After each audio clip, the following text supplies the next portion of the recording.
La revolución de la glucosa. Equilibra tus niveles de glucosa y cambiarás tu salud y tu vida. Pierda peso, deshazte de los antojos y recupera tu energía. Autora: Jessie Inchauspé. P. Sinopsis. Mejora todos los aspectos de tu salud, desde el peso, el sueño, los antojos, el estado de ánimo, la energía, la piel, e incluso retrasa el envejecimiento con trucos fáciles de implementar y basados en la ciencia que te ayudan a controlar tus niveles de azúcar en sangre mientras sigues comiendo los alimentos que te encantan. La glucosa, o azúcar en la sangre, es una molécula diminuta que tiene un gran impacto en nuestra salud. Entra en nuestro torrente sanguíneo a través de los alimentos ricos en almidón o dulces que comemos. El 90% de las personas sufren de demasiada glucosa en su sistema, y la mayoría no lo saben. Los síntomas: antojos, fatiga, infertilidad, problemas hormonales, acné, arrugas. Y con el tiempo, el desarrollo de enfermedades como la diabetes tipo 2, síndrome de ovario poliquístico, cáncer, demencia y enfermedades del corazón. Basándose en ciencia de vanguardia y en su propia investigación pionera, la bioquímica Jessie Inchauspé ofrece 10 trucos simples y sorprendentes para ayudarnos a equilibrar nuestros niveles de glucosa y revertir sus síntomas, sin ponernos a dieta y sin renunciar a los alimentos que amamos. Por ejemplo, comer los alimentos en el orden correcto te hará perder peso sin esfuerzo. ¿Qué ingrediente secreto te permitirá comer postre y aún así entrar en el modo quema grasa? ¿Qué pequeño cambio en tu desayuno desbloqueará energía y reducirá tus antojos? Entretenido, informativo y repleto de los datos científicos más recientes, este libro presenta una nueva forma de pensar para mejorar tu salud. La revolución de la glucosa está repleto de consejos que pueden mejorar tu vida de manera drástica e inmediata, independientemente de cuáles sean tus preferencias dietéticas. Querido lector, ¿qué es lo último que has comido? Venga, piénsalo un momento. ¿Te ha gustado? ¿Qué aspecto tenía? ¿Cómo olía? ¿Qué sabor tenía? ¿Dónde estabas cuando te lo has comido? ¿Con quién estabas? ¿Y por qué lo has elegido? La comida no solo es deliciosa, sino que también es vital para nosotros.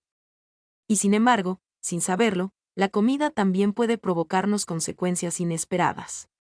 Así que ahora tocan las preguntas más difíciles. ¿Sabes cuántos gramos de grasa se han añadido a tu barriga después de ingerir eso que has tomado? ¿Sabes si provocará que mañana te despiertes con un grano en la cara? ¿Sabes la cantidad de placa que se ha construido en tus arterias o cuántas arrugas te han aparecido en la cara? ¿Sabes si es el motivo por el que tendrás hambre de nuevo dentro de 2 horas? ¿Dormirás mal esta noche o sentirás que no tienes energía mañana? En resumidas cuentas, ¿sabes lo que te provoca en el cuerpo y en la mente lo último que has comido? Muchos de nosotros no lo sabemos. Por lo menos, yo no lo sabía antes de empezar a estudiar una molécula llamada glucosa. Para la mayoría de nosotros, nuestro cuerpo es una caja negra. Sabemos su función, pero no cómo funciona exactamente. A menudo decidimos lo que comeremos basándonos en lo que leemos o escuchamos, en vez de lo que necesita realmente nuestro cuerpo. El animal tiende a comer con el estómago, y el humano, con el cerebro, escribió el filósofo Alan Watts. Si nuestro cuerpo pudiera hablarnos, sería otra historia. Sabríamos exactamente por qué volvemos a tener hambre al cabo de 2 horas, por qué dormimos mal anoche y por qué sentimos que tenemos menos energía al día siguiente. Tomaríamos mejores decisiones acerca de lo que comemos. Mejoraría nuestra salud. Mejoraría nuestra vida. Bueno, te voy a dar una exclusiva. Resulta que nuestro cuerpo nos habla constantemente. Pero no sabemos cómo escucharlo. Todo lo que nos metemos en la boca provoca una reacción. Lo que comemos afecta a los 30 billones de células y los 30 billones de bacterias que tenemos dentro. Elige.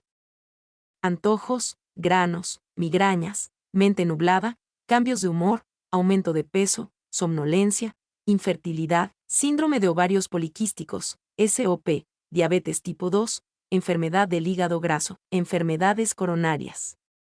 Todos estos son mensajes que nos manda el cuerpo para decirnos que tiene problemas. Y yo le echo la culpa a nuestro entorno. Nuestras elecciones nutricionales están influidas por campañas de marketing multimillonarias que tienen el objetivo de enriquecer a la industria alimentaria. Campañas de refrescos, comida basura y golosinas.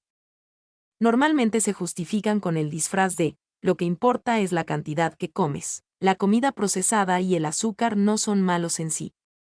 Pero científicamente se está demostrando lo contrario. Las comidas procesadas y el azúcar son perjudiciales para nosotros, incluso si su ingesta no representa un exceso calórico. Aún así, por culpa de este marketing engañoso nos creemos frases como estas. La pérdida de peso se basa en calorías que entran y calorías que salen. No deberías saltarte nunca el desayuno. Las tortitas de arroz y los zumos de frutas son buenos para ti. Los alimentos grasos son malos para ti. Necesitas azúcar para tener energía. La diabetes tipo 2 es una enfermedad genética y no puedes hacer nada para combatirla. Si no pierdes peso es porque no tienes suficiente fuerza de voluntad. Tener sueño a las 3 de la tarde es normal. Toma café. Las decisiones basadas en informaciones erróneas que tomamos respecto a la comida tienen una influencia en nuestro bienestar físico y mental, e impiden que nos despertemos cada mañana sintiéndonos genial.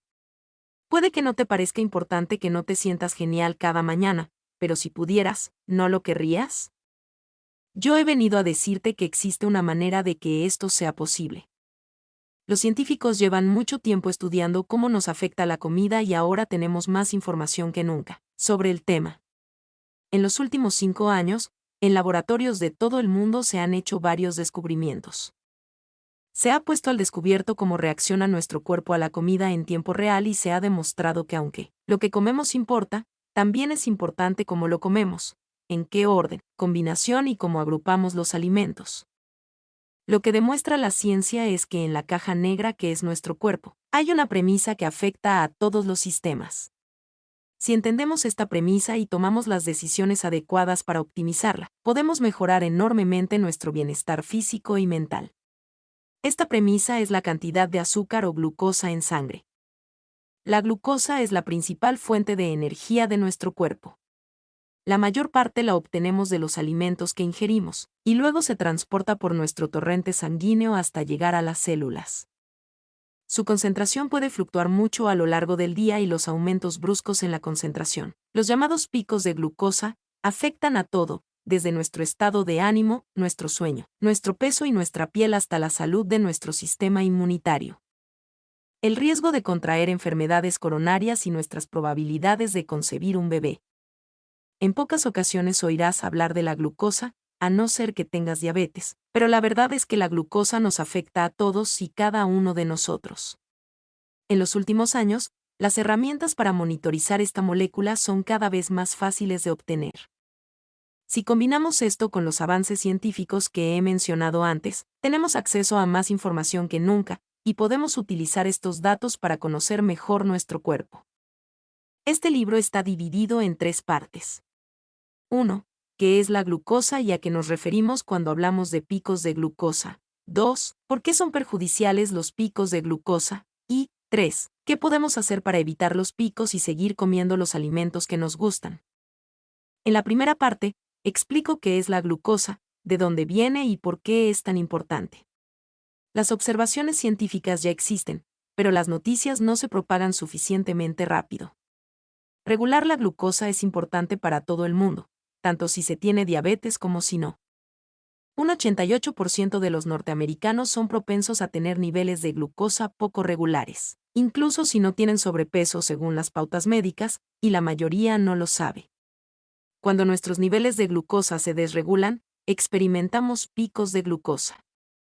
Durante un pico, la glucosa nos inunda el cuerpo a gran velocidad y aumenta la concentración en nuestro flujo sanguíneo por encima de los 30 miligramos por decilitro en un periodo de 1 hora aproximadamente, o menos, y luego se reduce igual de rápido. Los picos tienen consecuencias perjudiciales.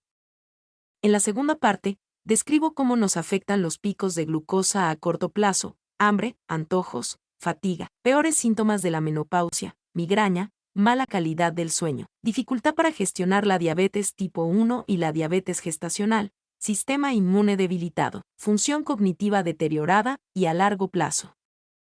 Los niveles de glucosa desregulados contribuyen al envejecimiento y al desarrollo de enfermedades crónicas como el acné, el eczema, la psoriasis, la artritis, las cataratas, el Alzheimer, el cáncer, la depresión, los problemas intestinales, las enfermedades coronarias, la infertilidad, el SOP, la resistencia a la insulina, la diabetes tipo 2 y el hígado graso.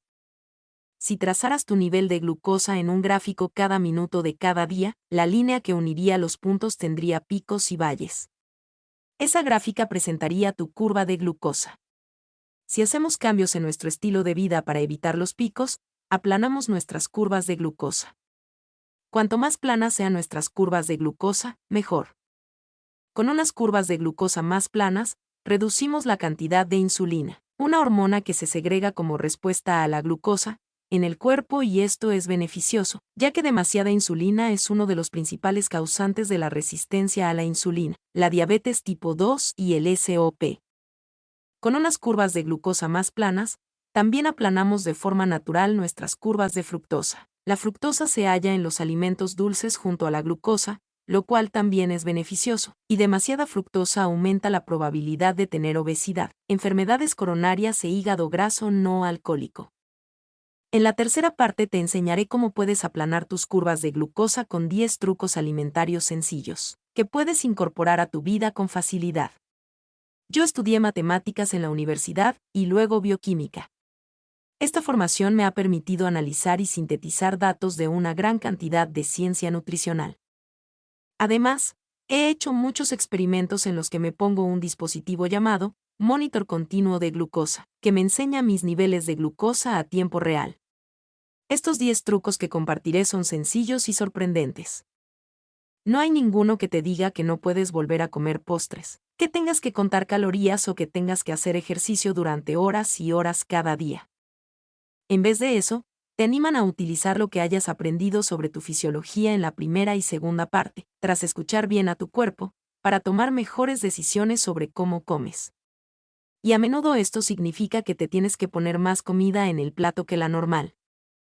En esa última sección, te proporcionaré toda la información que necesitarás para evitar los picos de glucosa sin tener que ponerte un sistema de monitorización. A lo largo del libro, recurro a estudios científicos innovadores para explicar por qué funcionan estos trucos y cuento historias de la vida real que demuestran cómo funcionan si los pones en práctica. Verás datos extraídos de mis propios experimentos y experimentos de Glucose Guts, una comunidad online que he creado y que actualmente, en el momento de la impresión de este libro, tiene más de 150,000 miembros. También leerás comentarios de miembros que, basándose en la información de este libro, han perdido peso, han reducido sus antojos, mejorado los niveles de energía, han limpiado su piel, se han librado de los síntomas del síndrome del ovario poliquístico, han contrarrestado la diabetes tipo 2. Se han librado del sentimiento de culpa y han ganado muchísima seguridad en sí mismos. En cuanto acabes de leer este libro, serás capaz de escuchar los mensajes que te mande el cuerpo y entenderás qué tienes que hacer en consecuencia. Tomarás decisiones alimentarias fundamentadas, y ya no serás víctima de los mensajes de marketing. Tu salud mejorará, y tu vida, también. Te lo digo por experiencia, porque a mí me ha pasado. ¿Cómo he llegado hasta aquí? ¿Conoces el dicho popular, no des nada por sentado? Bueno, pues yo lo hice con mi salud hasta que tuve un accidente a los 19 años que me cambió la vida. Estaba en Hawái de vacaciones con unos amigos. Una tarde salimos de excursión por la selva y decidimos que saltar por una cascada sería una idea maravillosa. Te voy a destripar el final. No lo fue. Era la primera vez que intentaba hacer algo así. Mis amigos me dijeron que tenía que hacer. Mantén las piernas muy rectas para que lo primero que entre en el agua sean tus pies. Bye, dije, y me dispuse a saltar. Aterrorizada, olvidé el consejo tan pronto como salté del borde del acantilado. No llegué al agua con los pies primero, sino que aterricé con el culo. El impacto con el agua creó una conmoción que me subió por la columna vertebral, y como en un efecto dominó, se me comprimieron todas las vértebras. Oí un chac, chac, chac, chac, chac, chac, chac, hasta llegar a mi segunda vértebra torácica, que estalló en 14 pedazos bajo esa presión. Mi vida también estalló en pedazos. Después de ese momento, se dividió en dos. Antes del accidente y después del accidente. Me pasé las siguientes 2 semanas inmovilizada en una cama de hospital, esperando a que me operaran la columna vertebral. Tumbada, pero despierta, no podía dejar de imaginarme lo que pasaría, y no me lo acababa de creer. El cirujano me abriría el torso por el lateral, a la altura de la cintura y luego por la espalda, a la altura de la vértebra rota. Me sacaría los fragmentos de hueso, así como los 2 discos que lo rodeaban. Luego me fusionaría las vértebras y me taladraría con 6 varillas metálicas de 7.5 centímetros. La columna. Con un taladro eléctrico. Los riesgos asociados a la intervención me aterrorizaban. Perforación pulmonar, parálisis y muerte. Pero tampoco tenía ninguna otra opción. Los fragmentos vertebrales estaban presionándome la membrana de la médula espinal. Cualquier sacudida, incluso tropezarme por unas escaleras, podía hacer que se rasgara la membrana y me quedara paralítica de cintura para abajo. Tenía miedo.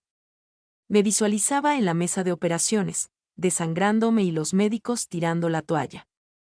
Me imaginaba que mi vida acabaría así, por haberme asustado cuando estaba suspendida en el aire haciendo algo que tenía que ser divertido. El día de la operación se iba acercando, pero cuando finalmente llegó, deseé que no hubiera llegado.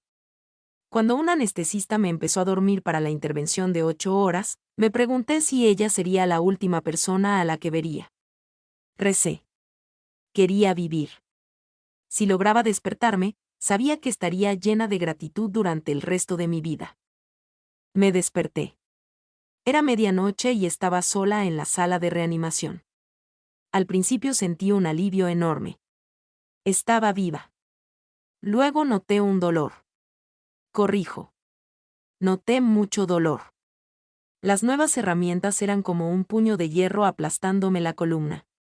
Procuré incorporarme para llamar al personal de enfermería.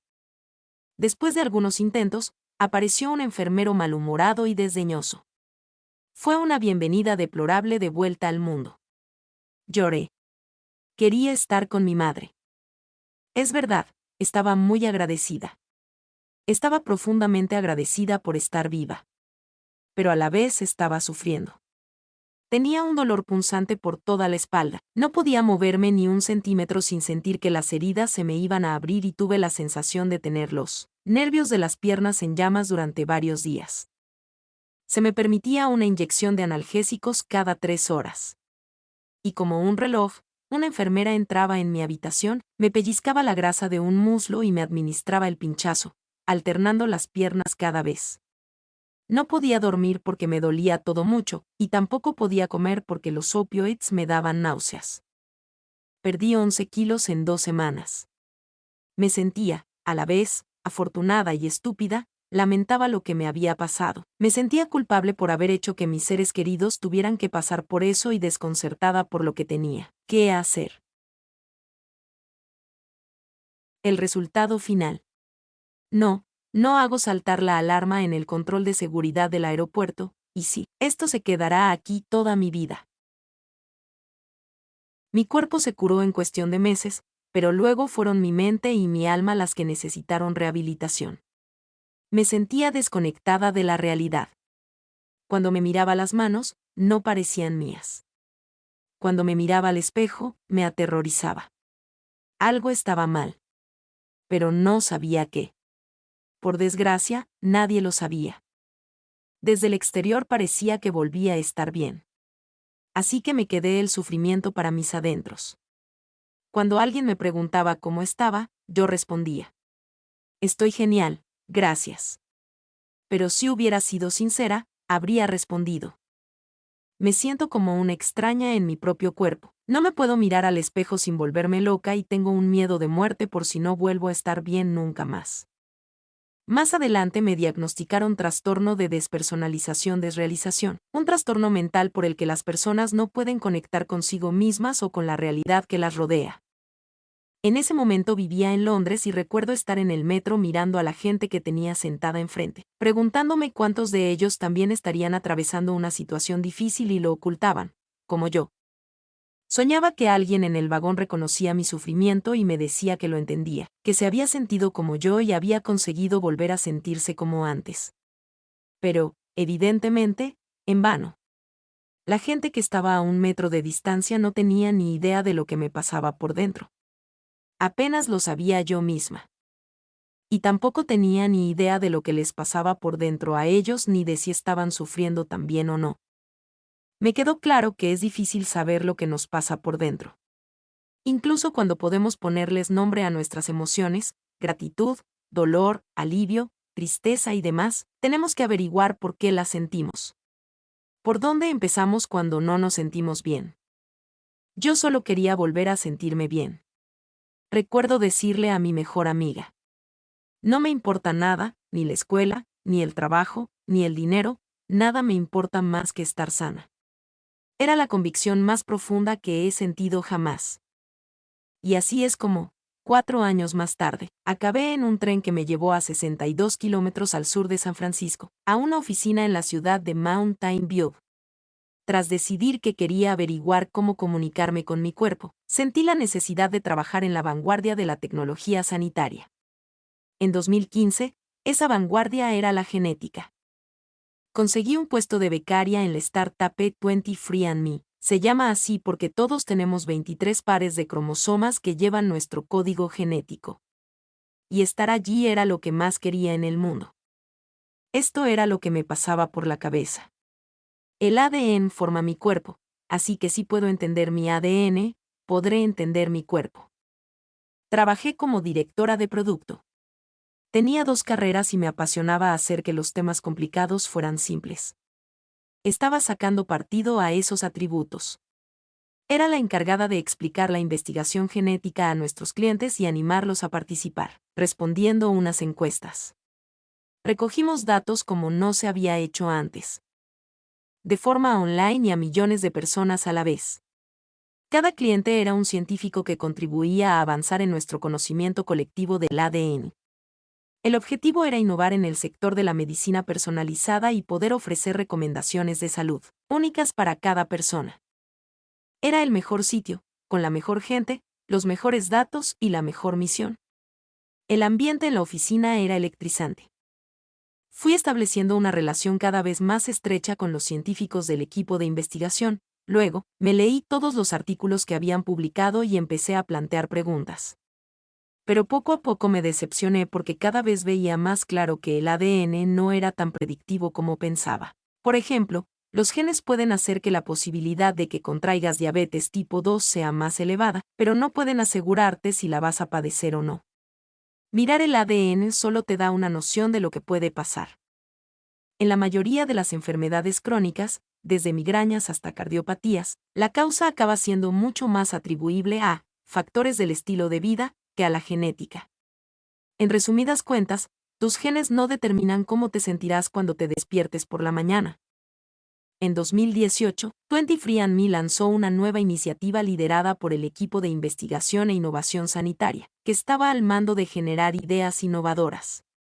Estaban debatiendo los monitores continuos de glucosa, MCG. Los MCG son pequeños dispositivos que se colocan en la parte externa del brazo para registrar los niveles de glucosa. Se crearon para sustituir los test de punción digital que los diabéticos llevaban décadas usando y que te proporcionan los niveles de glucosa solo unas veces al día. Con un MCG, los niveles de glucosa se registran cada pocos minutos. Aparecen curvas de glucosa enteras y se envían directamente al móvil, lo cual es muy práctico. Su utilización supuso un punto de inflexión para los diabéticos, que se basan en los niveles de glucosa para dosificar la medicación. Los monitores continuos de glucosa, o MCG, registran las curvas de glucosa, representadas con líneas, que pasan desapercibidas con los test tradicionales de punción digital, representados con círculos blancos. Poco después de que 23andMe lanzara el proyecto, atletas de élite también empezaron a ponerse MCG y a utilizar las mediciones de glucosa para optimizar su rendimiento atlético y su resistencia. Y luego se publicaron algunos artículos científicos sobre estudios que utilizaban estos dispositivos para mostrar que las personas que no padecían diabetes también podían tener niveles de glucosa altamente desregulados.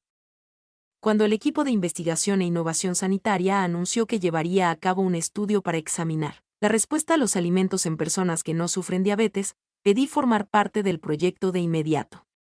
Siempre estaba atenta por si salía algo que pudiera ayudarme a entender mi propio cuerpo. Pero lo que no me esperaba es lo que pasó a continuación. Vino una enfermera a la oficina a colocarnos el dispositivo a los 4 que nos habíamos ofrecido voluntarios. La esperamos en una sala de conferencias con paredes de cristal, luego nos remangamos. Después de limpiar la parte posterior de mi brazo izquierdo con una gasa empapada en alcohol, la enfermera me colocó un aplicador sobre la piel. Me explicó que una aguja introduciría una pequeña fibra de 3 milímetros de largo, un electrodo, bajo mi piel. Luego la aguja saldría, dejando la fibra dentro de la piel y un transmisor adhesivo que la cubriría. Lo llevaría puesto durante 2 semanas. 1, 2, clic. Ya llevaba el monitor y apenas noté nada. El sensor necesitaba 60 minutos para iniciarse, pero luego, con el teléfono en mano, podía controlar mis niveles de glucosa en cualquier momento. Los números me enseñaban cómo respondía mi cuerpo a lo que comía, o lo que no comía, y a cómo me movía, o no me movía. Recibía mensajes de mi interior. Hola, cuerpo, ¿qué tal? Cuando me sentía genial, miraba cómo tenía la glucosa. Cuando me sentía fatal, miraba cómo tenía la glucosa. Cuando hacía ejercicio, cuando me despertaba, cuando me acostaba, miraba cómo tenía la glucosa. Mi cuerpo me hablaba a través de los picos y bajadas que me aparecían en la pantalla del iPhone. Hice mis propios experimentos y lo anoté todo.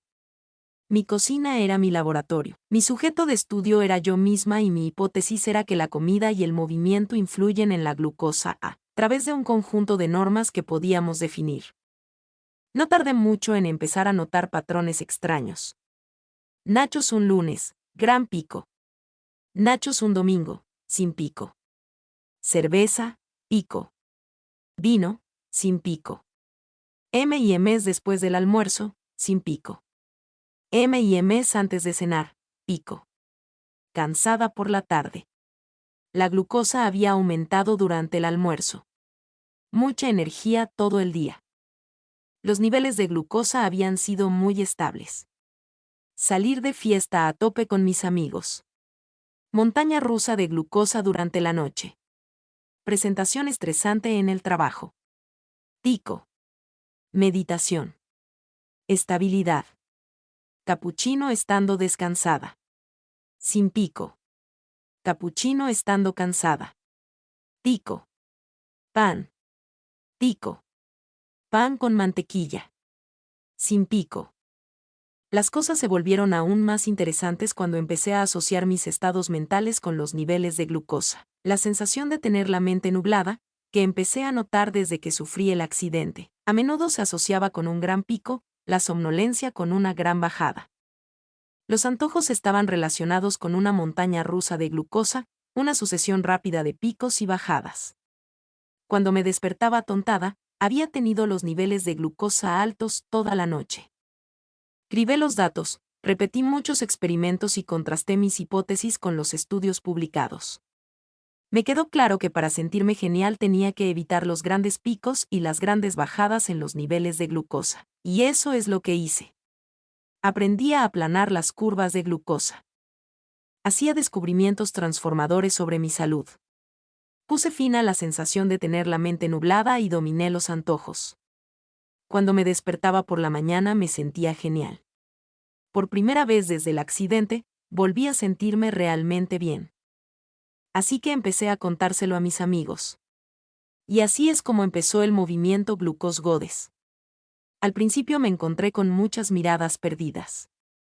Les enseñé los estudios a mis amigos y les conté que también deberían preocuparse por aplanar sus curvas de glucosa, como si oyeran llover. Me quedó claro que tenía que encontrar una manera de transmitir el contenido de esos estudios de una forma cautivadora. Se me ocurrió que podía utilizar mis propios datos glucémicos para ilustrar los estudios científicos.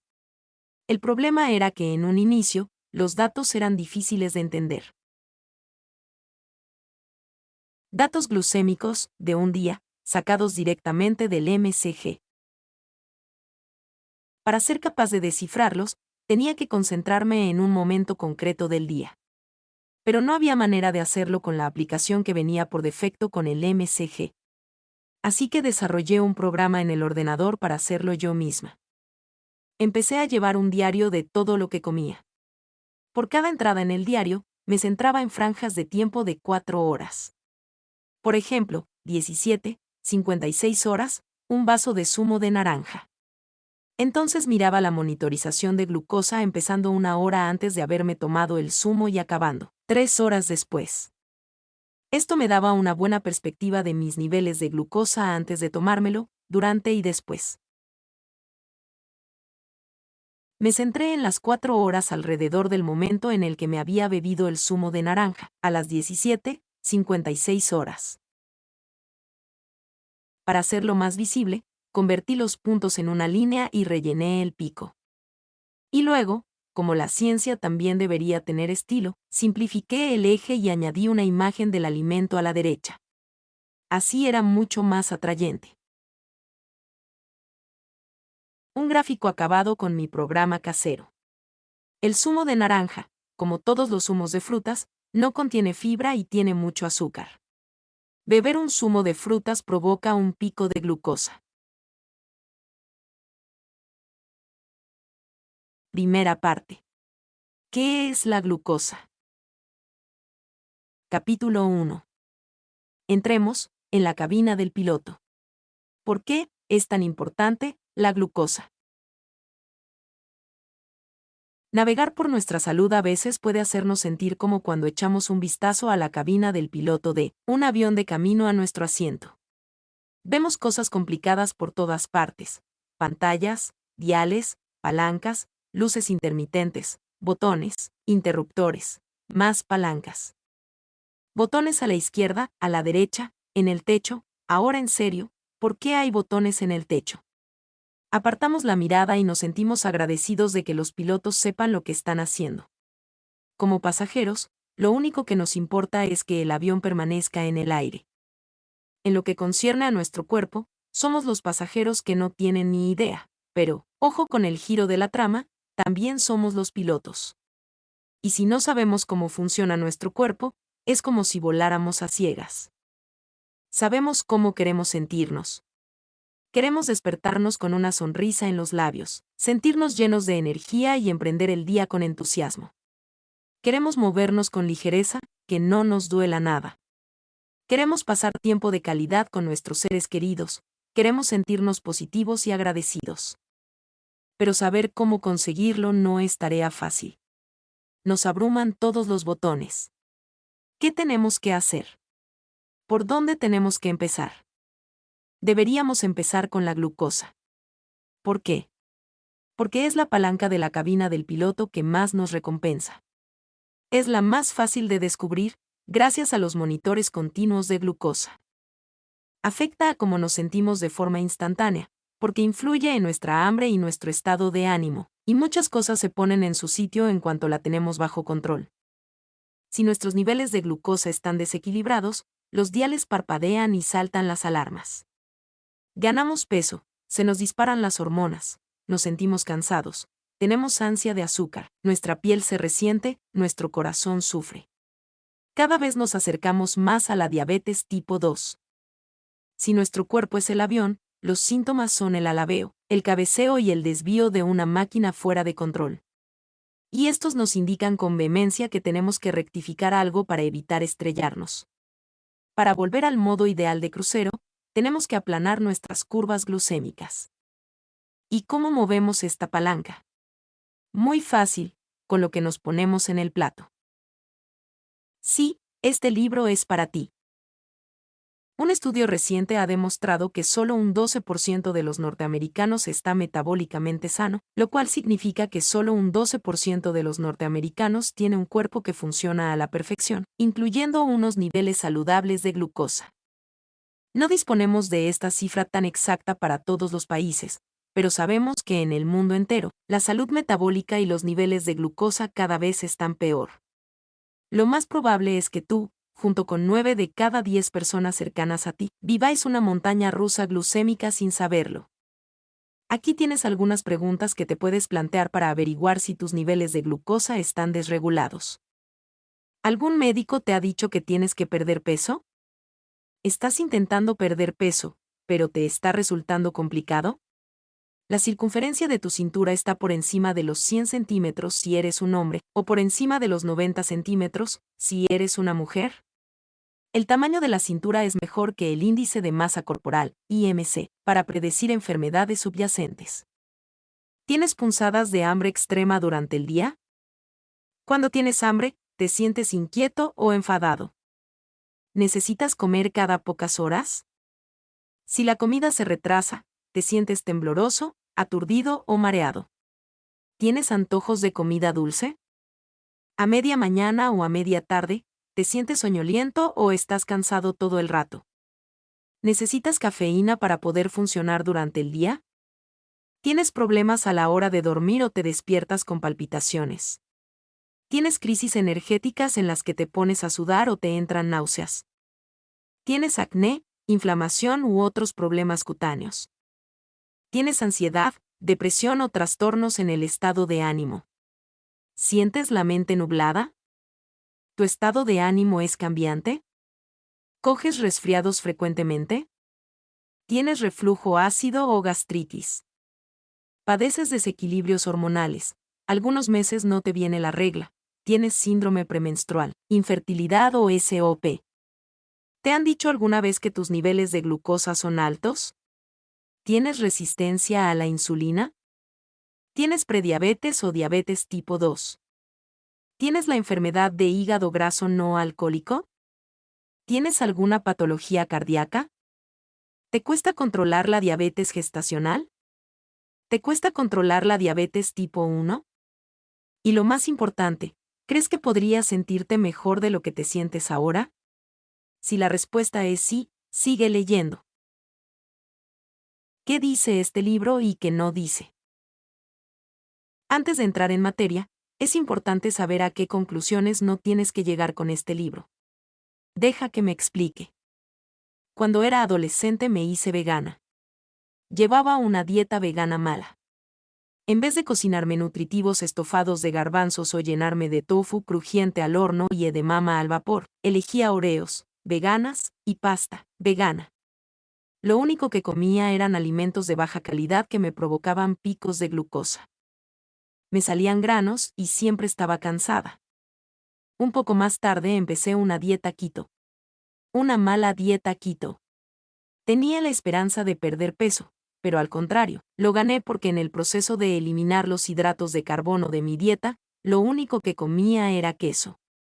Aumenté tanto la carga de estrés de mi sistema hormonal que me dejó de venir la regla. Cuanto más aprendía, más me daba cuenta de que las dietas extremas no eran nada beneficiosas, especialmente porque se puede abusar fácilmente de los dogmas. Hay comida vegana muy poco saludable y hay comida keto muy poco saludable. Las dietas que funcionan son las que nos aplanan las curvas de glucosa, fructosa e insulina. Si las dietas vegana y keto se siguen correctamente, ambas cumplen este objetivo. Y si cualquier dieta se hace bien, es decir, que te ayuda a revertir una patología o a perder el exceso de peso, es por ese mismo motivo. En realidad, deberíamos buscar estilos de vida sostenibles, no dietas, y en nuestro plato hay sitio para un poco de todo, incluso azúcar. Saber cómo funciona la glucosa me ha ayudado a entenderlo mejor que nunca. Hablando de moderación, quiero resaltar 3 aspectos importantes que no deberías perder de vista mientras lees este libro. En primer lugar, la glucosa no lo es todo. Hay alimentos que harán que tus niveles de glucosa no se alteren en absoluto, pero que no son lo mejor para tu salud.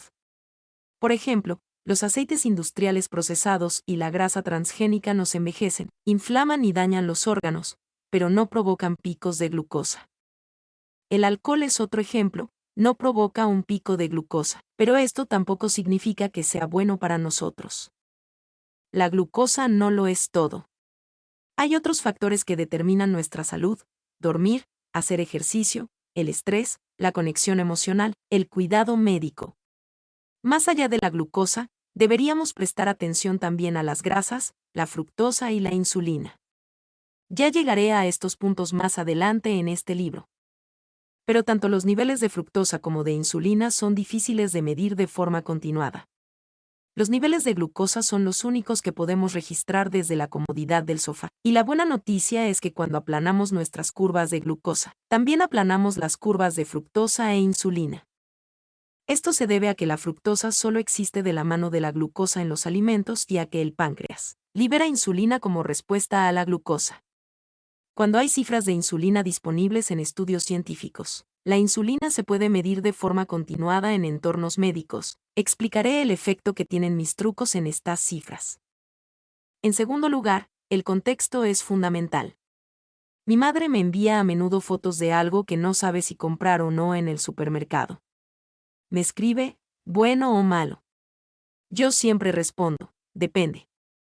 ¿Qué comerías, si no? No podemos decir si un alimento es bueno o malo sin más contexto, todo es relativo. La pasta con un alto contenido de fibra es buena, comparada con la pasta normal, pero es mala, comparada con las verduras. Una galleta de avena es mala, en relación con unas almendras, pero es buena, en relación con una lata de Coca-Cola. Ya ves qué enigma. No puedes mirar la curva de glucosa de un solo alimento y determinar si es bueno o malo. Tienes que compararlo con sus alternativas. Finalmente, las recomendaciones que se recogen aquí siempre están basadas en pruebas. Todos los gráficos de glucosa que aparecen en este libro ilustran descubrimientos científicos a los que hago referencia y cito.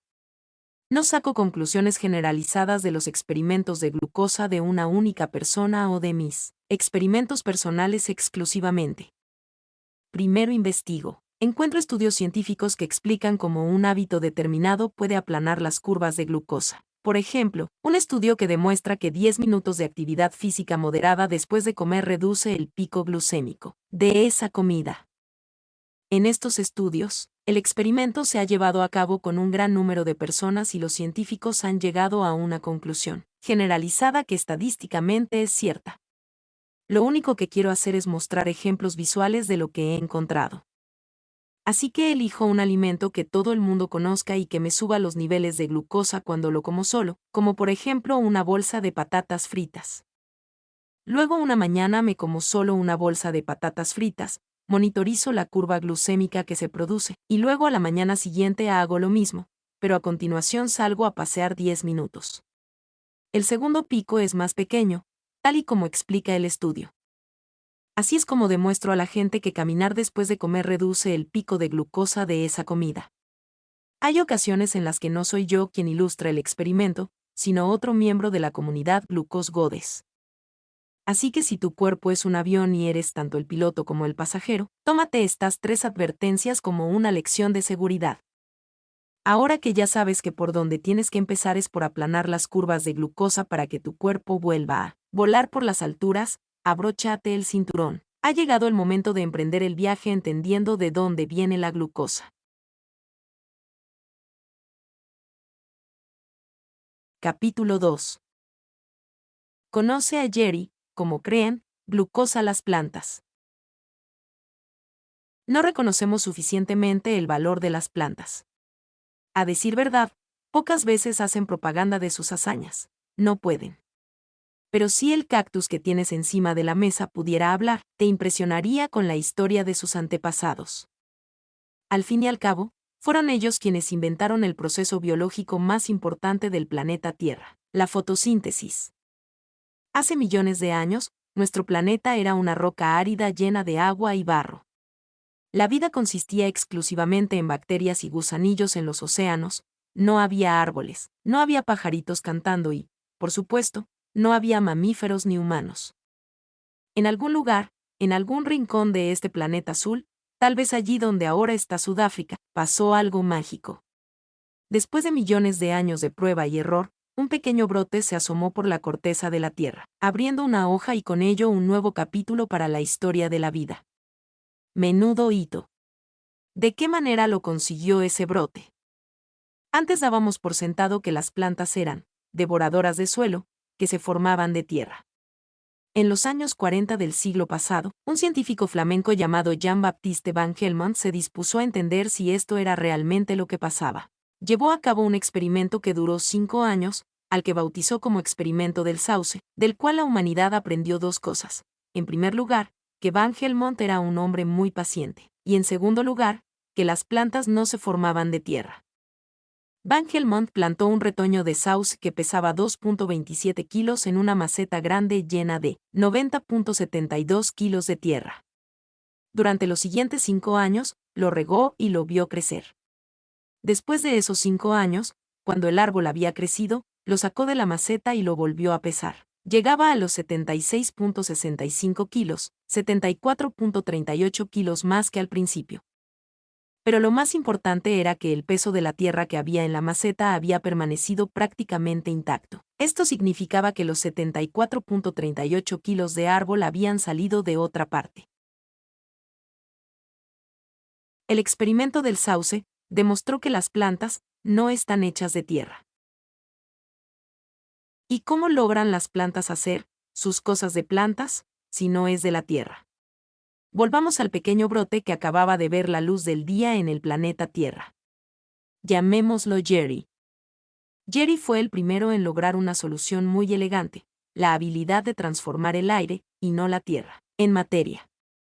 Jerry combinó el dióxido de carbono, del aire, y el agua, de la tierra, pero no la tierra en sí, utilizando la energía del sol, para generar una sustancia nunca antes vista que empleó para autoconstruirse. Esta sustancia es lo que actualmente llamamos glucosa. Sin glucosa no habría ni plantas ni vida. Durante siglos después del experimento del sauce, una multitud de investigadores intentaron entender cómo lograban las plantas hacer lo que hacían mediante experimentos que utilizaban velas, frascos sellados al vacío y muchas especies diferentes de algas. Los 3 hombres que finalmente resolvieron el enigma fueron 3 científicos norteamericanos llamados Melvin Kelvin, Andrew Benson y James Bayham. Por este descubrimiento, a Kelvin le otorgaron el Premio Nobel de Química del año 1961. El proceso se bautizó como ciclo de Kelvin-Benson-Bayham. Como no era un nombre demasiado pegadizo, solemos referirnos a este proceso como fotosíntesis, el proceso de transformar el dióxido de carbono y el agua en glucosa utilizando la energía del sol. Las plantas convierten, una tarde soleada, en glucosa durante la fotosíntesis, y reúnen la glucosa, de diferentes formas. Aquí vemos raíces, hojas y frutas. Tengo un poco de envidia de cómo las plantas hacen lo que hacen. No tienen que desperdiciar el tiempo yendo a comprar. Se crean su propia comida. En palabras humanas, sería como si pudiéramos inhalar moléculas del aire, sentarnos bajo el sol y crear una deliciosa sopa de lentejas dentro del estómago sin necesidad de ir a buscar las lentejas, cocinarlas y tragarlas. Una vez creada, las plantas pueden descomponer la glucosa para utilizarla como energía o mantenerla intacta para utilizarla de bloque de construcción. Y no podrías llegar a soñar con un bloque mejor. Es tan pequeño y ágil que podrías hacer caber 500.000 moléculas de glucosa dentro del punto al final de esta frase. Se puede utilizar para formar el tronco rígido de una planta, las hojas flexibles, las raíces larguiruchas o el fruto jugoso. Del mismo modo que los diamantes o la mina de un lápiz se pueden hacer a partir del mismo átomo, carbón, las plantas pueden hacer muchas cosas distintas con la glucosa. Almidón, que fortalece. Una de las cosas que las plantas pueden hacer con la glucosa es el almidón. Una planta viva necesita una fuente de energía constante. Sin embargo, cuando no hace sol, ya sea porque está nublado o porque está oscuro, no puede hacer la fotosíntesis y consecuentemente la planta no puede adquirir la glucosa que necesita para sobrevivir. Para poder solucionar este problema, las plantas producen un excedente de glucosa a lo largo del día y lo almacenan en forma de reservas para utilizarlo más tarde. El tema es que almacenar glucosa no es fácil. La tendencia natural de la glucosa es disolverse en todo lo que la rodea, como los niños sueltos en el patio a la hora del recreo. Los niños se echan a correr de aquí para allá en todas las direcciones, por lo general de forma incontrolada e impredecible, pero cuando la clase vuelve a empezar su profesor consigue reagruparlos y hacer que se sienten, casi siempre, detrás de sus pupitres. Algo parecido hacen las plantas, que tienen una solución para reagrupar la glucosa. Reclutan a unos pequeños ayudantes llamados enzimas, o profesor auxiliar, si lo prefieres, que cogen a las moléculas de glucosa de la mano y las conectan las unas a las otras. La mano izquierda con la mano derecha, la mano izquierda con la mano derecha, cientos de miles de veces. El resultado es una larga cadena de glucosa, que ya no sale escopeteada de aquí para allá. Este tipo de glucosa se llama almidón. Se puede almacenar en pequeñas cantidades por la planta, pero en general se almacena en las raíces. Las plantas unifican la glucosa en largas cadenas llamadas almidón para poder almacenarla. La remolacha, las patatas, las zanahorias, el apio nabo, los nabos, la chiribía, la jícama y los boniatos son raíces y todos contienen almidón. Las semillas también contienen almidón, el cual aporta la energía necesaria para ayudarlas a crecer y convertirse en una planta. El arroz, la avena, el maíz, el trigo, la cebada, las alubias, los guisantes, las lentejas, la soja y los garbanzos son semillas y también contienen almidón. En esa clase, la disciplina controla el almidón hasta tal punto que la palabra almidón en inglés, starch, proviene del término germánico que significa fuerte. Los vegetales de raíz y las semillas están repletos de almidón. El almidón realmente es fuerte, pero esto no significa que no sea flexible. Con la herramienta adecuada se puede desmontar. Cuando las plantas necesitan glucosa, utilizan una enzima llamada alfa-amilasa, que se dirige a las raíces y libera algunas moléculas de glucosa de sus cadenas de almidón. ¡Zas! Se suelta la glucosa y está a punto para ser utilizada como energía o como bloque de construcción. Fibra que agrupa. También se puede convocar a otra enzima, hay varias, para que realice una tarea distinta, crear fibra.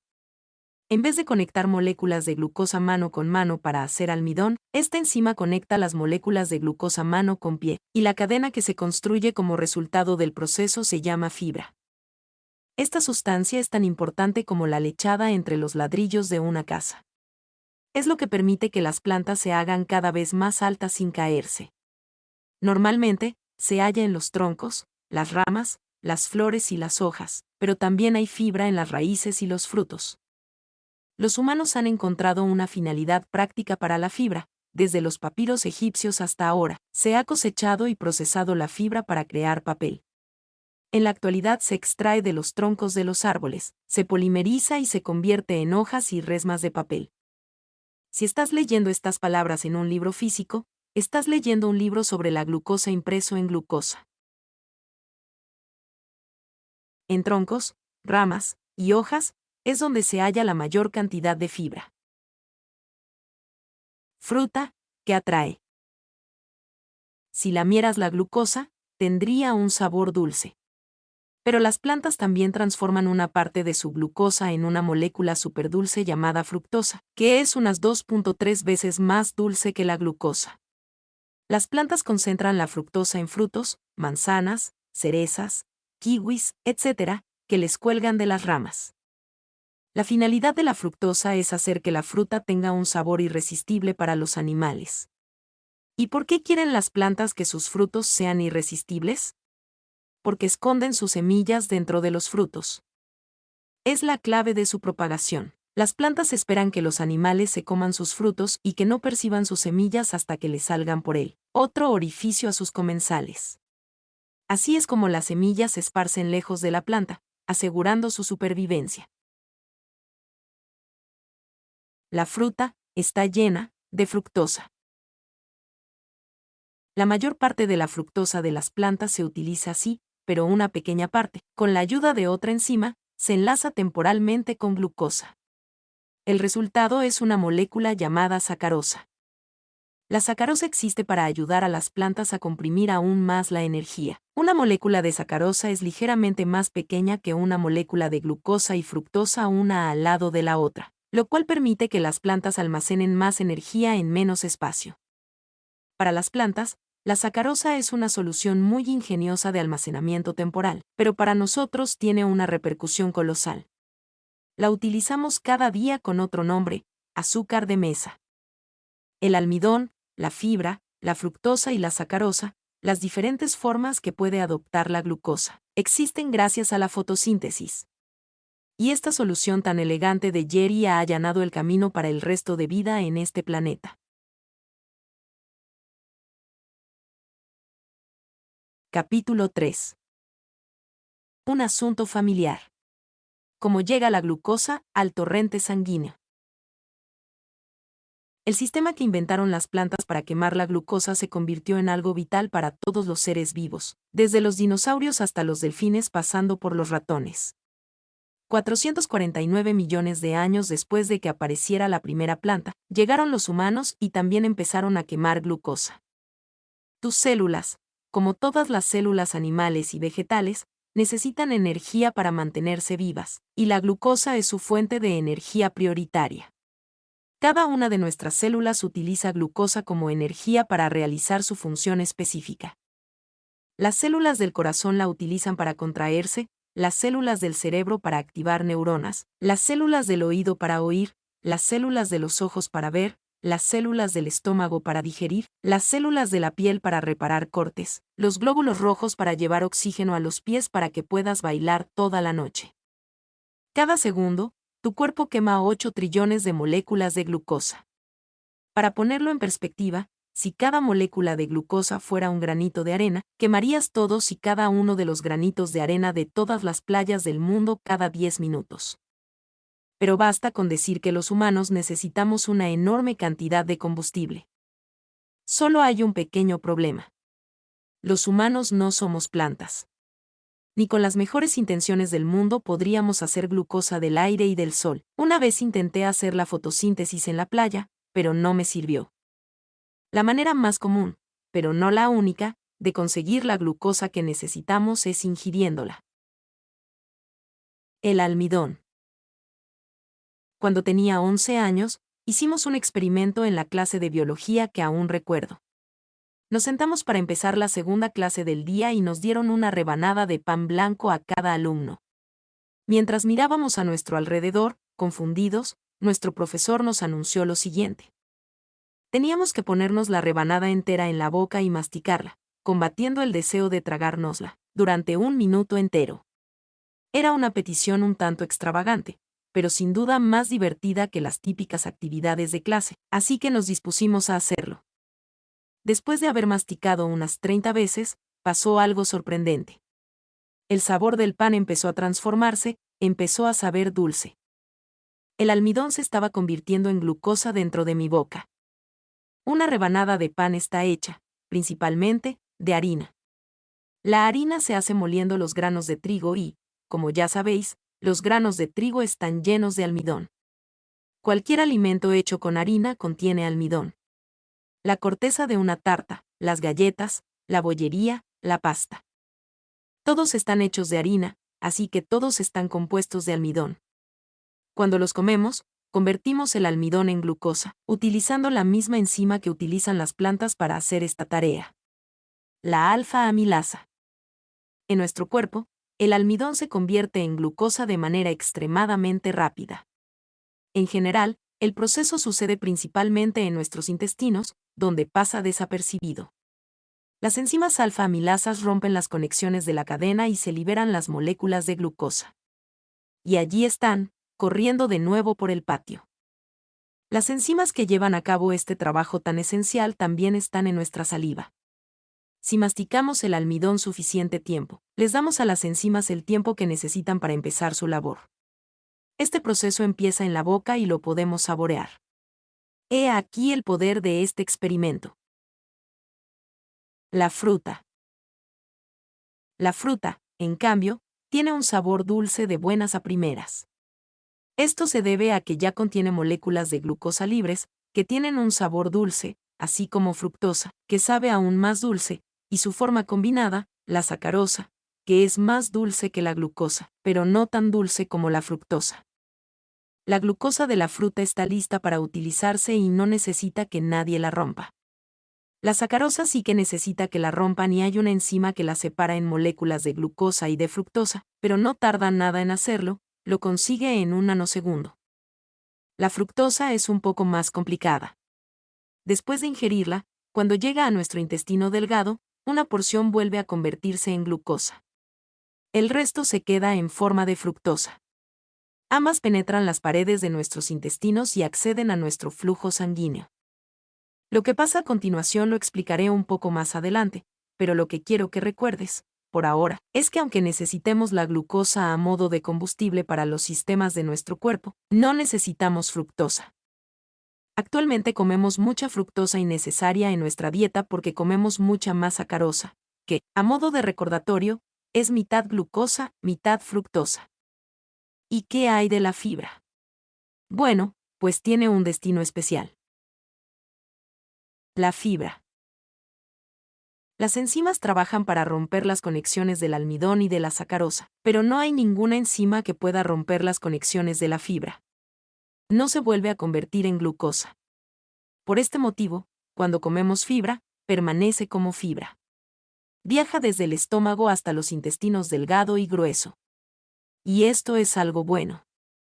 Aunque no se vuelva a convertir en glucosa y consecuentemente no aporte energía a las células, la fibra es una parte esencial de nuestra dieta y desempeña un papel muy importante, ayudando a la digestión, asegurando unos movimientos intestinales saludables, manteniendo la salud de nuestra flora intestinal y mucho más.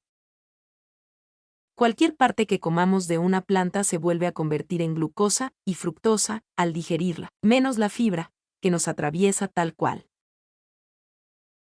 Una madre, 4 hermanos.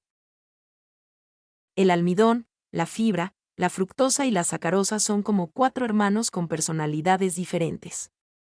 Son familia, porque comparten la misma madre, la glucosa, independientemente de que discutan por quién le ha robado la ropa a quién.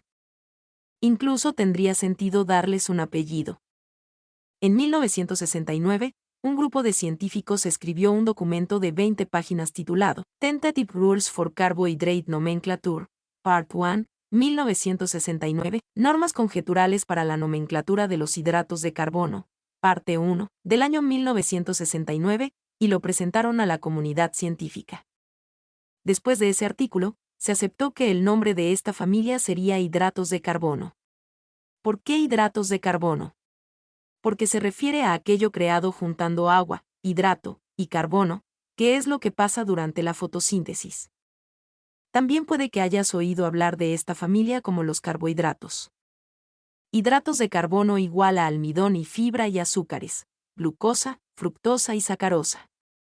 Verás que dentro de la familia de los hidratos de carbono, que incluye el almidón, la fibra, la glucosa, la fructosa y la sacarosa, los científicos decidieron hacer un subgrupo para las moléculas más pequeñas.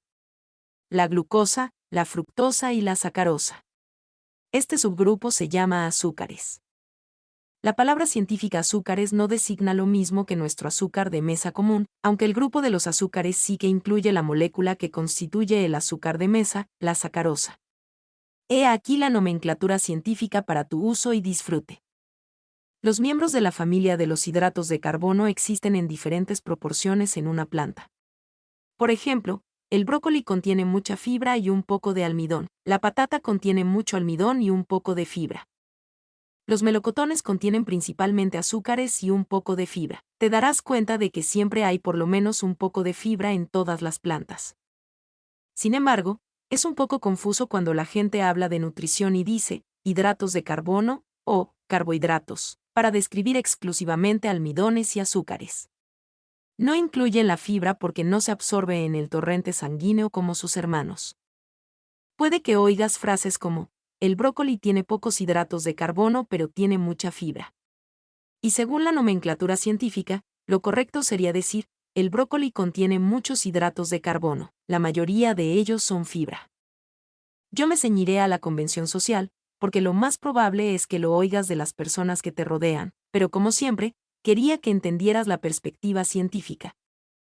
Cuando me refiera a hidratos de carbono o carbohidratos, estaré hablando de alimentos ricos en almidón, patatas, pasta, arroz, pan, etc., y azúcares, fruta, pasteles, tartas, etc., pero no de vegetales, porque principalmente contienen fibra y muy poco almidón. Y diré azúcar cuando me refiera al azúcar de mesa, tal y como hacemos la mayoría. ¿Qué pasaría si nuestra dieta no tuviera glucosa?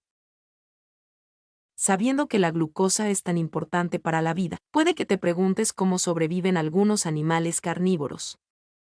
Al fin y al cabo, muchos animales no comen plantas, como los delfines, que solo se dan banquetes de peces, calamares y medusas, y algunos humanos evolucionaron en zonas sin frutas ni vegetales al alcance, como en las llanuras congeladas de Rusia, así que tampoco comían plantas. Bueno, pues como la glucosa es tan importante para nuestras células, si no podemos encontrarla en lo que comemos, nuestro cuerpo puede producirla en su interior. Así es, nosotros no hacemos la fotosíntesis, no creamos glucosa del aire, del agua y de la luz del sol, pero podemos hacer glucosa con los alimentos que comemos, con las grasas o las proteínas. Nuestro hígado lleva a cabo este proceso, llamado gluconeogénesis. Y aún te diré más. Nuestros cuerpos se adaptan aún más.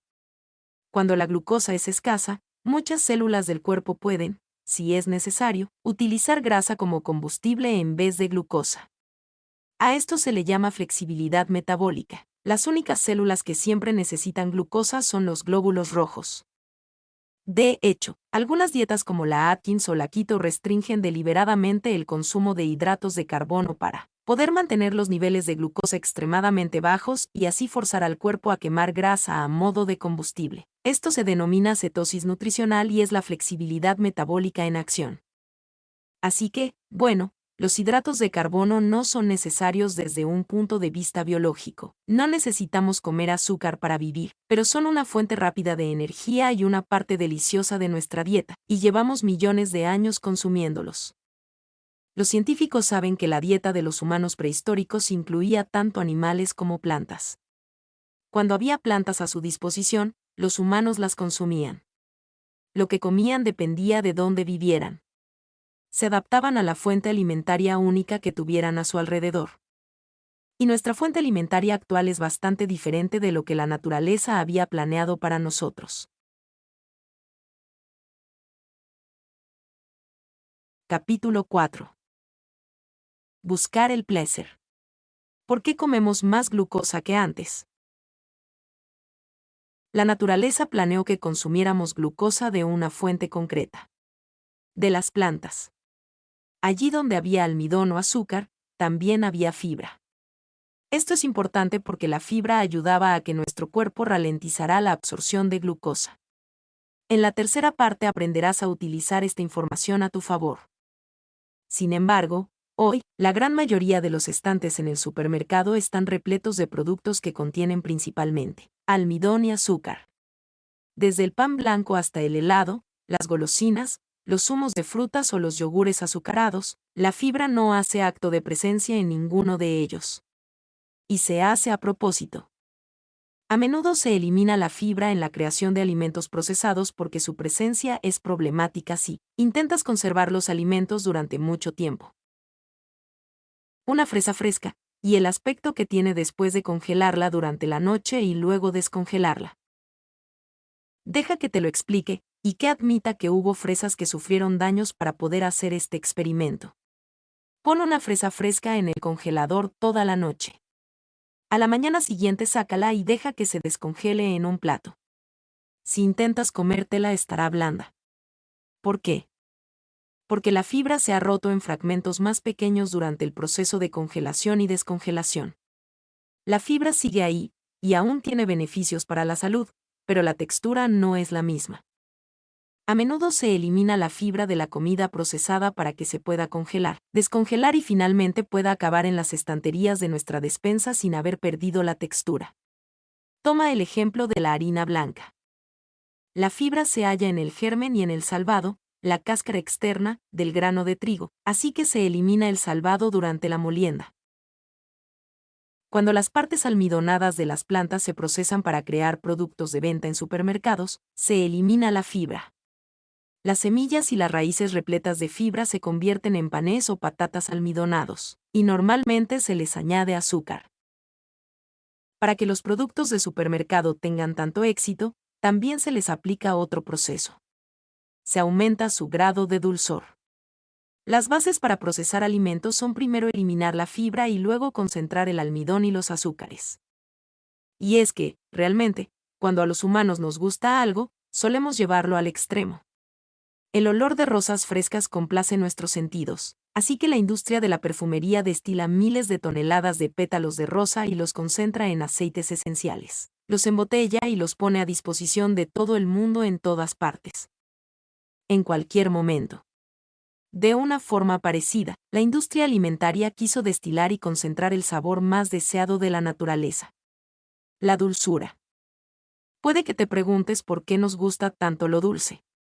Porque en la Edad de Piedra el sabor dulce indicaba que un alimento era seguro. No existen alimentos que sean dulces y venenosos a la vez, y que estaba repleto de energía. En un momento en el que no era fácil encontrar comida, comerse todas las frutas antes de que pudiera comérselas otro era una ventaja, así que evolucionamos sintiendo placer al probar algo dulce. Cuando lo hacemos, un chute de una sustancia química llamada dopamina inunda nuestro cerebro. Es la misma sustancia que se libera cuando tenemos relaciones sexuales, jugamos a videojuegos, navegamos por las redes sociales o con consecuencias más peligrosas, bebemos alcohol, fumamos cigarrillos o consumimos drogas ilegales. Y nunca tenemos suficiente. En un estudio de 2016, se les proporcionó a unos ratones una palanca con la que podían activar sus propias neuronas con dopamina, gracias a un sensor óptico especial. Los científicos observaron un comportamiento peculiar. Si los dejaban solos, los ratones se pasaban todo el rato apretando la palanca para activar sus neuronas con dopamina una y otra vez. Dejaron de comer y de beber hasta el punto de que al final los científicos tuvieron que acabar con el experimento, porque de lo contrario, los ratones se hubieran muerto. La obsesión que tenían esos ratones con la dopamina les había hecho olvidar sus necesidades básicas. Todo esto era para decir que a los animales, incluidos los humanos, les gusta mucho la dopamina. Y comer alimentos dulces es una manera fácil de tener un chute de dopamina.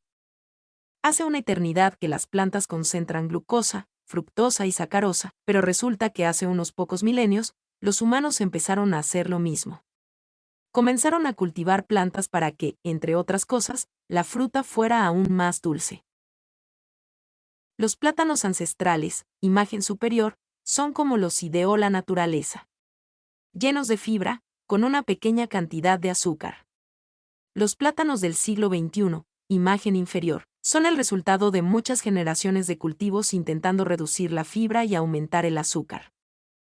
Las frutas que comemos actualmente son más grandes y más dulces que hace miles de años. Más tarde, hirviendo la caña de azúcar y cristalizando su jugo, los humanos crearon el azúcar de mesa. 100% sacarosa. Este nuevo producto se hizo muy famoso en el siglo XVIII. Como creció la demanda, crecieron también los horrores de la esclavitud. Millones de esclavos fueron trasladados a zonas húmedas del mundo para cultivar caña de azúcar y producir azúcar de mesa. Las fuentes de azúcar han ido cambiando con el tiempo. Actualmente extraemos sacarosa de la remolacha y del maíz, pero independientemente de la planta que se utilice, la sacarosa obtenida que se añade a la comida procesada es la copia química de la sacarosa que se halla en la fruta. La única diferencia es la concentración. Tanto las golosinas, por ejemplo, las gominolas, como la fruta, por ejemplo, las cerezas, contienen azúcar. Pero el azúcar que contienen las gominolas está hiperconcentrado. El azúcar cada vez se ha concentrado más y es más accesible que nunca. Hemos pasado de comer fruta de temporada en la era prehistórica y cantidades minúsculas de sacarosa en el siglo XIX. Si llegabas a comer una barrita de chocolate en toda tu vida, eras un afortunado. A comer, en la actualidad, más de 42 kilos de azúcar al año. Seguimos comiendo cada vez más azúcar porque a nuestro cerebro le cuesta refrenar las ansias de ingerir productos que saben como la fruta. Lo dulce y la dopamina nos proporcionan una sensación de recompensa eterna. Incluso hemos convertido los tomates en una versión aún más dulce. El ketchup. Tal y como demuestra el experimento con los ratones, es importante entender que la tendencia de ir a por una barrita de chocolate no es culpa nuestra. No es un problema de fuerza de voluntad, ni mucho menos. Nuestra programación intrínseca y antigua nos dice que comer golosinas es una buena jugada. Sheryl Crow canta: si te hace feliz, no puede ser tan malo. Necesitamos glucosa para vivir y nos aporta placer. Así que es lógico que nos preguntemos por qué parece tan grave que comamos de más. En muchos casos, más no es necesariamente mejor. Si riegas demasiado una planta, se ahoga. Si un humano inhala demasiado oxígeno, se desmaya.